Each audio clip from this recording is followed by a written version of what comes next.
ကဲအမတို့ရေအားလုံးပဲမင်္ဂလာပါရှင်။နေုံကမကဲဆက်ပြကုန်ညင်းဆိုင်ပြန်လေဒါကဘလောက်တန်လဲဆိုတော့ဒါက13000နဲ့15လီတာထွက်တဲ့ quality ရဲ့အပြည့်အနေထားလေးလာပြီးတော့ပြပေးရပါရှင်เนาะဒီမှာရှင်ကြည့်ပေးကြပါဦး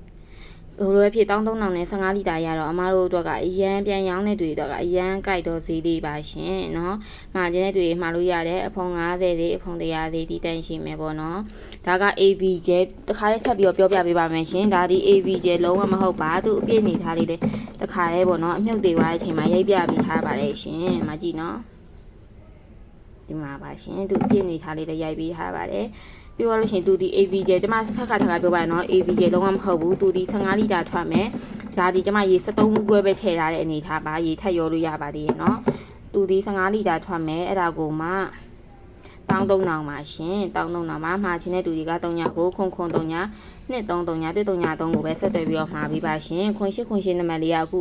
အဖုံးကပေါ့နော်ပြင်ရမှာမလို့ဖုံးကဂိုင်းလို့မရသေးဘူးဂိုင်းလို့မရသေးတယ်ခွန်3ညနံပါတ်လေးကိုပဲဆက်ပေးပါနော်ကျေးဇူးတင်ပါတယ်ရှင်